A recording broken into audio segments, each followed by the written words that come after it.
Shake ਬਣਾ ਰਹੇ ਹਾਂ ਜੀ, ਓਰੀਓ ਸ਼ੇਕ। ਠੀਕ ਹੈ ਜੀ। ਠੀਕ ਹੈ ਜੀ, ਇਹਦੇ ਵਿੱਚ ਆਪਾਂ ਥੋੜੀ ਬਰਾਉਨੀ ਵੀ ਪਾਉਂਦੇ ਹਾਂ। ਅੱਛਾ ਜੀ। ਇਹਦੇ ਨਾਲ ਟੇਸਟ ਬੈਟਰ ਹੋ ਜਾਂਦਾ। ਠੀਕ ਹੈ ਭਾਜੀ। ਬੱਚਿਆਂ ਨੂੰ ਅੱਛਾ ਲੱਗਦਾ, ਕੀ ਬਾਤ। ਕੁਆਲਿਟੀ ਵਧੀਆ ਬਣ ਜਾਂਦੀ। ਠੀਕ ਹੈ ਜੀ। ਇਹ ਜੀ ਸਾਡਾ ਅਮੂਲ ਦਾ ਵੇਰਕੇ ਦਾ ਦੁੱਧ ਹੈ ਜੀ, ਅੱਛਾ ਜੀ। ਪਿਓਰ। ਭਾਜੀ ਇਹ ਕਿੰਨੇ ਦੇ ਹੋਣਗੇ ਦੋ? ਇਹ ਜੀ ਜਿਹੜਾ ਤੁਹਾਡੀ ਵੀਡੀਓ ਸ਼ੇਅਰ ਕਰਕੇ ਆਏਗਾ ਤੇ ਉਹਨੂੰ ਆਪਾਂ 45 ਰੁਪਏ ਲਗਾ ਦਾਂਗੇ ਗਲਾਸ। ਜਿਹੜੀ ਤੁਹਾਡੀ ਵੀਡੀਓ ਸ਼ੇਅਰ ਕਰਕੇ ਆਏਗਾ ਅਸੀਂ ਉਹਨੂੰ 45 ਰੁਪਏ ਲਗਾਵਾਂਗੇ ਜੀ। ਠੀਕ ਹੈ ਜੀ। 90 ਦੇ ਦੋ। ਠੀਕ ਹੈ ਜੀ। ਠੀਕ ਹੈ ਜੀ, ਬਾਕੀ ਕੁਆਲਿਟੀ ਬਹੁਤ ਵਧੀਆ ਬਣੇਗੀ ਜੀ। ਅੱਛਾ ਜੀ। ਇੱਕ ਵਾਰੀ ਟੇਸਟ ਕਰੋਗੇ ਜੀ ਬਾਰ-ਬਾਰ ਆਓਗੇ। ਠੀਕ ਹੈ ਜੀ। ਇਹ ਜੀ ਆ ਗਿਆ ਅੰਕਲ ਚੋਕਲੇਟ। ਇਹ ਚਾਕਲੇਟ ਜੀ ਡੈਲ ਮੋਂਟੇ ਦੀ ਹੈ ਜੀ। ਠੀਕ ਹੈ। ਇਹ ਬ੍ਰਾਂਡ ਹੀ ਵਰਤਦੇ ਰਹੇ। ਹਾਂਜੀ ਹਾਂਜੀ, ਸਭ ਕੋਈ ਬ੍ਰਾਂਡ ਹੈ ਜੀ। ਫੇਰ ਬਿਸਕੁਟ ਆਏਗਾ? ਹਾਂਜੀ ਹਾਂਜੀ, ਇਹਦੇ ਉੱਤੇ ਟੌਪਿੰਗ ਲਈ ਜੀ ਬਿਸਕਿਟ।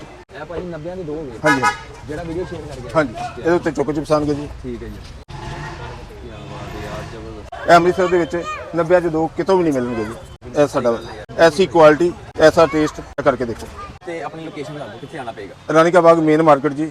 ਅੱਛਾ ਜੀ। ਤੇ ਪ੍ਰਾਚੀਨ ਮੰਦਿਰ ਹੈ। ਠੀਕ ਹੈ। ਤੇ ਇਹ ਦੇਖ ਸਕਦੇ ਕੋਈ ਸਾਫ ਪਾਰਕ ਹੈਗੀ ਜੀ। ਇੱਧਰ ਸਾਹਮਣੇ ਦੇਖੋ।